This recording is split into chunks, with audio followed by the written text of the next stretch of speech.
Hello everyone, it's Karina with Karina Loves to Plan. Thank you for joining me in my little corner of the internet where I talk all things planners, fountain pens, and fountain pen inks. And today we're finally doing my February progress update. I basically finished my doodles today. It is March 2nd and I'm just filming this. So let's get right into it. This is my Hobonichi A5 notebook with 52 GSM Tomoe River paper. I'll also be showing you my doodles in my Hemlock and Oak notebook with 70 GSM archivist paper, and I'll link this notebook down in the description below. Let's get the first pen and ink combination was my Leonardo Memento Zero Winter Sunrise, and this has an extra fine nib, and this was inked with Ferris Wheel Press Cabernet on the Lake. This was a lovely pairing, although I did have some hard starts with the shimmer, but this was easily fixed with a brass shim. So I gave the ink a 10 because it's stunning, the flow a 9, and the comfort level of my Memento Zero a 9. So there's the finished Zentangle or doodle that I did with my Memento Zero and Ferris Wheel Press. Now, circles and swirls are something that I think I struggle with, but I love how when you're doing these doodles, you can't really tell the tiny imperfections. It's just how it all looks when it's done. And I want to bring this in a little bit because you can kind of see some of the shimmer. It's not as consistent as I'd like it to be, unfortunately, but it's still a beautiful ink. And then when we look at the paper swatches, there isn't a ton of variation between the different papers. It definitely looks more saturated on the Midori, but that could have been how I painted it on there with my water brush, but still a genuinely gorgeous color. So that is my Leonardo Memento Zero in Winter Sunrise with Ferris Wheel Press Cabernet on the Lake. The next pen and ink combination is my Jinhao 20 White Rose Gold with Diamine Masquerade. I had some evaporation issues with the Jinhao 20, but the shimmer itself worked really well in this pen. I gave the ink a 10, the flow an 8 because that wasn't the ink's fault, that was the pen's fault, and the comfort level of the pen an 8. So there's the doodle with the Diamine Masquerade, and I really loved this one. This was lovely and easy and fun to do, but you can see that there are some evaporation issues. Like when it starts out, it's really dark, and then the more I use it, then you get the actual color of the ink. And I don't know how much it actually bothers me. I think in something like this, yeah, it would, but on general day-to-day, I don't know. Maybe the Jinhao 20 is just meant for inks that are darker and don't need, to be shown off as light as this. But then if we go to the paper swatches of the ink, I love the way that this shimmer looks on these different papers. Like, I mean, it's probably because I just dipped my water brush in here so you can really see that kind of gold bronzy shimmer, but also the saturation of the ink, it definitely looks more saturated on the bang paper versus the Aerofil. It's got more of like a dusty mauve characteristic here versus on the Aerofil. It's definitely leaning more towards a reddish pink there. Really interesting. And if you haven't seen my currently inked or my progress updates before, or even my 15 inks 30 days, I really like to see the differences between the paper swatches because we all use different papers. My favorite paper to use is the Tomoe River paper, but I also love that I'm using this new archivist paper to test it and to do different doodles. One thing I will say about the archivist paper is just it's not as smooth as the Tomoe River paper, so when I'm doodling, it can feel a little bit like I have more feedback, and I think that's the paper rather than the pen itself. So that is, look at that doodle, so fun. That is my Jinhao 20 with Diamine Masquerade. The next pen and ink combination I have is my Platinum Hachimonjiya in the Hatsuyuki with Wearing Gold White Rabbit, and just look at these two together. Isn't it great? This was a lovely combo. Some find it too light, but I actually really enjoyed this. The ink is a 9 because it's just stunning. The flow a 9, and then the comfort level of the pen a 9. And when I say the flow a 9, it some might find it dry, but out of the platinum nib, it just worked beautifully. So there's the doodle with the platinum Hachimonjiya and wearing gold white rabbit. When I have a really fine nib like the nib on this, I love doing lines like this, but also the ink lends itself really well to, you know, shading in different areas too. It didn't ever feel like it was too dry. It was a really, really great combination. Now with this one, I did make a couple of mistakes like over here and here, but you don't really notice it when you look at the grand scheme of things, which is why I love Zentangles. And then when we look at Wear & Go White Rabbit on the different papers, what I find really interesting is how much more coral or orange it looks on, for example, the Midori, but also around the edges of the Yamamoto bank and the bank. Look at how much there's like chromo shading of the gray that's happening in here as well. What an interesting ink color. And also the definitely a little bit more brown that's happening on the onion skin, whereas on the Aerofil, it actually looks kind of like a flatter pink, if that makes sense. I don't know. The most interesting, I think, in terms of shading for me is like the Midori or the two different bank papers, but just such a fun ink. So that is my Platinum Hachimonjiya Hatsuyuki with Wear & Go White Rabbit. The next pen and ink pairing is my Benu Oat Luster, and it is inked with Wear & Go the Star Child, and I think that was the perfect pen and ink pairing. What a perfect match. There were absolutely no issues with flow or shimmer. It was just such a great combination. I gave the ink a 10 because it's just stunning. The flow, a 10, no issues with flow, and the comfort level of the oat, a 9. There is the finished Zentangle, and if I haven't mentioned it, the patterns that I've used for the last, well now 4, are from Varni Kekarni, and I will link their Instagram account in the description below. Their patterns are so easy to follow, highly recommend them. But I love how this is like perfectly imperfect because the lines aren't all perfectly straight. The swirls in the middle are not perfectly straight, but it still looks so cool once it's all done. And then you can see some of the areas that have shimmer here. I don't know if the camera is picking that up, but you'll be able to see some of the shimmer where it's collecting. Very, very cool. And I mean, like, can we just say that is the perfect match? And then when we look at the ink over the different papers, so you've got the Archivist paper here, Tomoe River, Rhodia, Midori, Aerofil, Onion Skin, Yamamoto Bank, and Bank. I love how purple the ink looks here, and maybe that's because it was just a fresh dip with the water brush and you don't see much of the base color, whereas there isn't a lot of the shimmer here.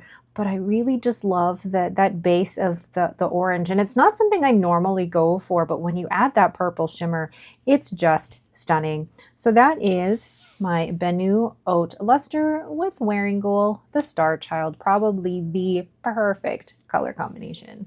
The next pen and ink combo was my Just Turning's Pastel Primary Manipulation, and it's paired with Diamine Amber. If you didn't see my pen and ink pairing video, go ahead and take a look at it. I was able to pull out so many different colors of this pen and try and pair it with different inks, and I was surprised myself that I chose Diamine Amber, but I love how those two match. The extra fine Architect nib brought out some great shading. I really love the softness of this ink. When I mean softness, I mean it's not like a punch you in the face yellow orange. So I give the ink a 9, the flow a 10, and the comfort level of the pen a 9. There's the finished doodle. That one is once again from Varni Kekarni. And I hate to say it, but this was one, there's sometimes where I really enjoy doing a Zentangle, and then other times it's really not as enjoyable as I'd like it to be. And this one, I don't know why I struggled with it, but I did. But there were some fun, I guess there I could find some redeeming qualities about it because I really enjoy using the Architect nib that is on this pen, and that can really bring out some of the shading that's happening here as well. And then once it's done, it just looks so cool. And then when you look at the different papers, or sorry, the ink on the different paper swatches, gosh, I cannot talk.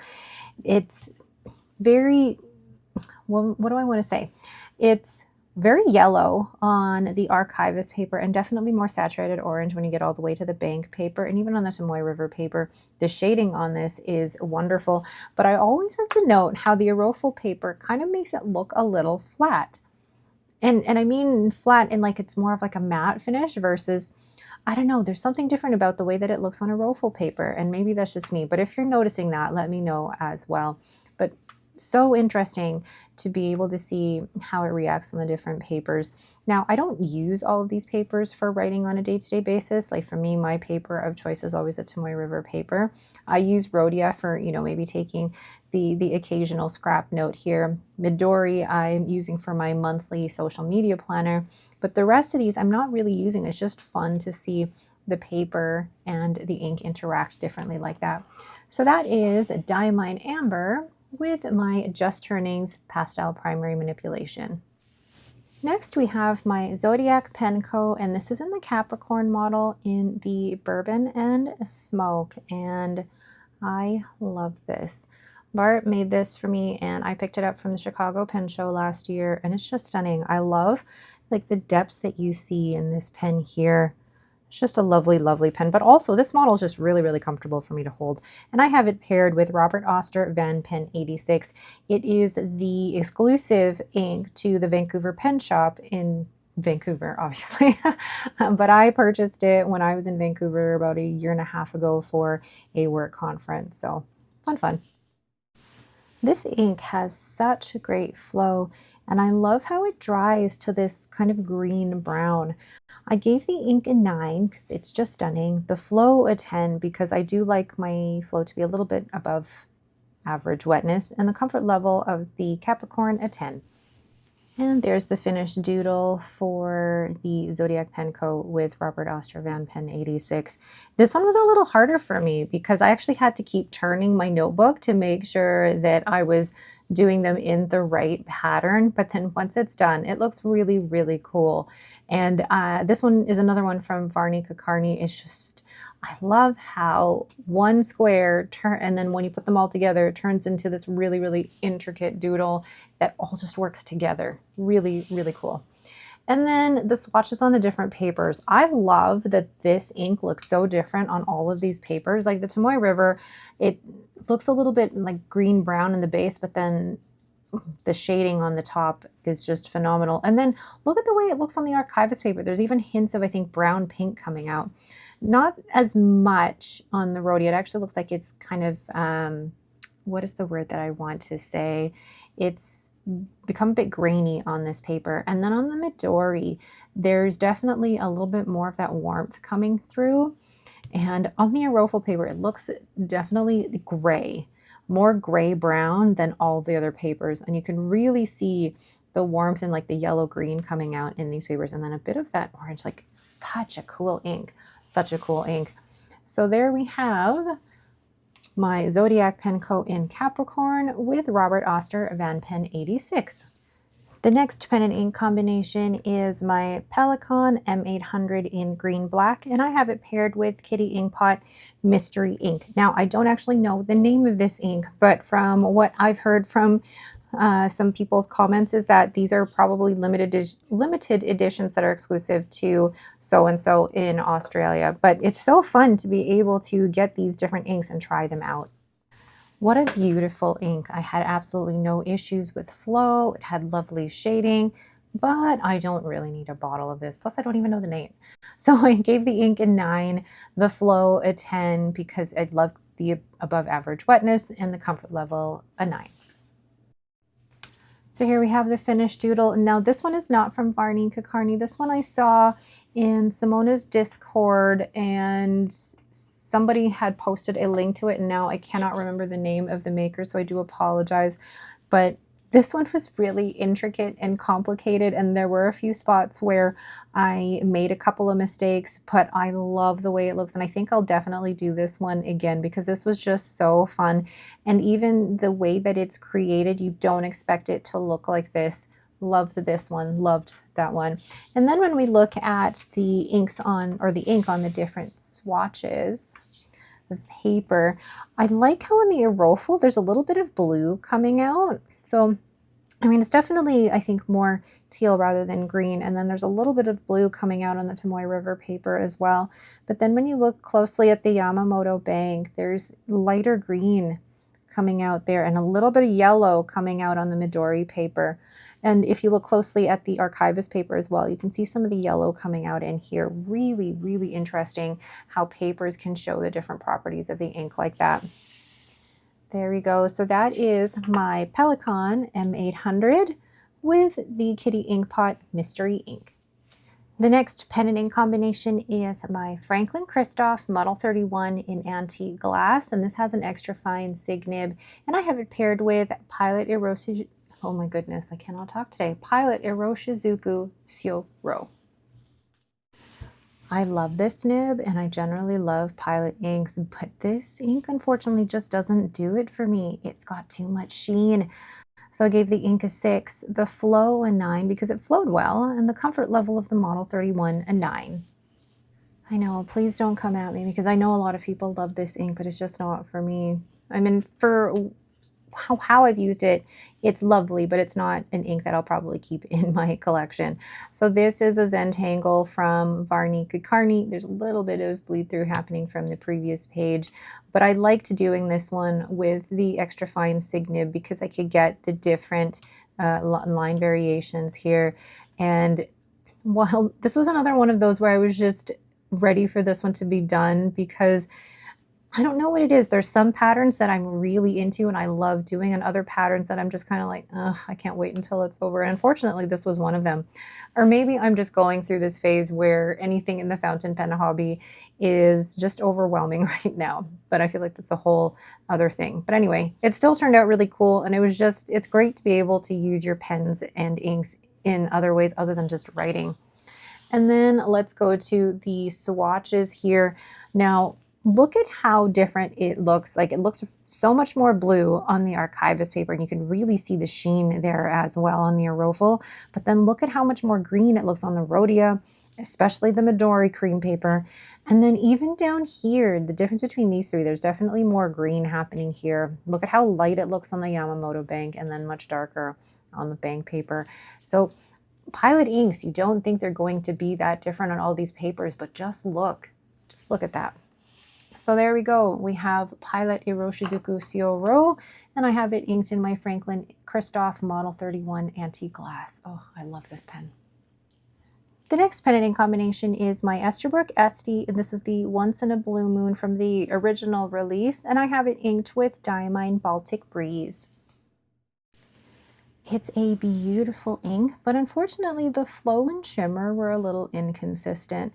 I may try this ink again, but in a different nib. I gave the ink a 9 because I love the blue and the pink shimmer. The flow a 7 because it just wasn't flowing the way I wanted, and the comfort level of the SD a 10.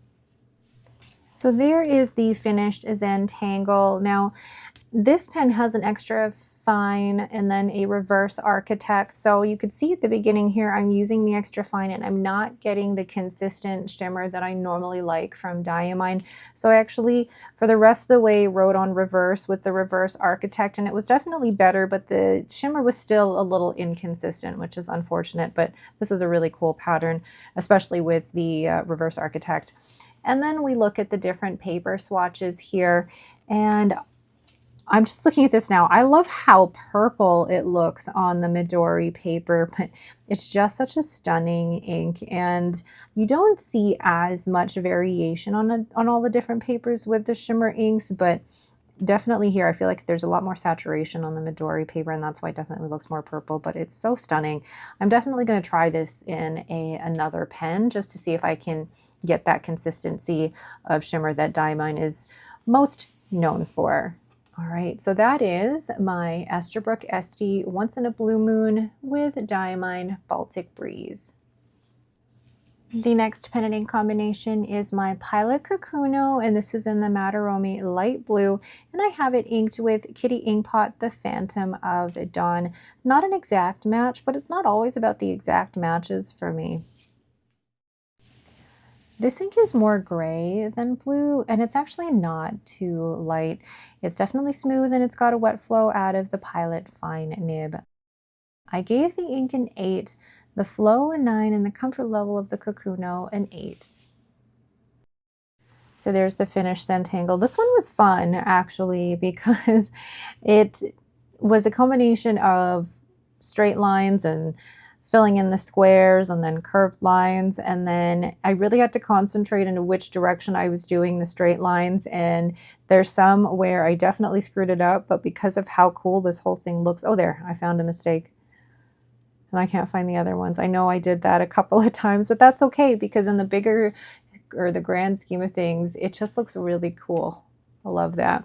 And then when we look at the Cloud Echo, wait, did I say Cloud Echo or it's Phantom of Dawn? And I wrote, oh my goodness, which one is it? It's Phantom of Dawn. Goodness gracious, let me write that. I can't believe I did that. Cloud Echo wasn't a Phantom of Dawn. There we go. But look at the way that that looks on all of those different papers. It's definitely got more like a pinky brown happening here on the Midori, and then there's a lot more brown happening on the onion skin. Definitely more gray on the Archivist paper, and it's looking way more blue on the Tomoe River paper. And just look at the chromo shading that's happening here. You don't really see as much of the chromo shading happening on the Arofal, but you really get it in the onion skin and the bank paper, and even on the Midori. So interesting. So that is, let's see the doodle again here, my Pilot Kakuno with Kitty Inkpot, the Phantom of Dawn. The next pen and ink combination is my Hachimonjiya Juyo Amethyst. This has a fine nib, and I have it paired with the Graf von Faber-Castell Violet Blue. What a gorgeous combination. And this purple has, or this violet has definitely been one that I didn't expect to love as much. No tuning on this nib, which I have done on my other Sailor fine nibs, but I actually like it. And this ink is a lovely shade. I still have a bit of the sample left, so I may keep the sample and use it again. I gave the ink a 9, the flow a 9, and the comfort level of this Pro Gear size an 8. So there's the finished doodle from Varnika Carney, and I thought it was going to be a simpler one, but when I tried to connect all of the lines, I thought this is not going to look straight, but then when you see it all in one like that, you don't actually even really see the imperfections, and that's what I love about these doodles, is that you're really just focusing on the act of doodling and the pen to paper and that the motion of it rather than the perfection, and it just looks so good once it's all done. And then let's look at the ink on the different papers here, and I love how this ink looks on all of those papers. Such a lovely vibrant dark purple on the Archivist, but as well as on the Rhodia. But then look at how pink it looks on the onion skin, and even on the bank and the Midori paper, and then a lot of the pink coming out here on the Tomoe River paper. Such a gorgeous ink, and I definitely think that I'm going to keep the rest of that sample because there's how much of that left. There's maybe about 2 mils of that sample left, so definitely enough for at least one other fill that I can use in a different pen here, but just so lovely. And then I think somebody asked me in a previous video how I felt about the fine nib on this now that I've used it. And my other fine nibs through Hachimonjiya and through Wancher, they're the 18K nibs, and I had them tuned and smoothed. This one has not been tuned and smoothed, but I actually really like it. I was afraid that I wasn't going to because I'm not normally a fan of that feedback, but I've really enjoyed writing with this. I've been writing with this every day in my Hobonichi A6 5-year journal, and it's just been such a pleasure to write with. So I've even surprised myself with that. So that is my Hachimonjiya Pro Gear in the Juyo Amethyst with Graf von Faber-Castell Violet Blue. And last but not least, we have my Le Bon Rosa in the Cracked Ice. This has a fine nib, and I have it inked with Diamine Potpourri. It's a really pretty pen and ink combination, and it was fun to use, but I don't really need a bottle of this. I feel like I have a lot of similar inks to this. So I gave the ink a 9, the flow a 9, and the comfort level of the Le Bon Rosa a 9. This is one of my favorite Zentangle patterns just because It starts off so simply where you're starting with a square and then working from corner to corner to corner. And then you get this really intricate pattern once it's all done. And you can really see the shading happening here as well with this ink, which is really, really pretty. And then when we look at the different paper swatches, look at how complex this is. It definitely looks more pink on the Archivist paper and even on the onion skin, and definitely that darker, bit more burgundy on the Rhodia paper. But I love how the Midori cream paper can just make the ink look so, so different. Really interesting, really gorgeous ink, but I don't feel like I don't feel like I need a bottle of this, just because I think I have a lot of purples that are similar to this. So there we go. That is my Le Bon Rosa in Cracked Ice with Diamine Potpourri. All right, so there are all of my pens and inks from February, and I'm trying to think like which one was really my favorite to use. I really loved using my Hachimonjiya with that Graphon Faber-Castell, but I also loved using my Platinum Hachimonjiya with Wearing Gold White Rabbit. And then one that I didn't expect to love as much was my Benu with that Wearing Gold the Star Child. So really great month for pens and inks, and I'm looking forward to March, which I haven't even inked all of my pens for March yet, so that'll be interesting. All right, but that is it for me. Thank you all so much for watching. If you have any questions, please leave them down below. Otherwise, don't forget to hit that like button and to subscribe. Thank you all so much again, and have yourselves a great day.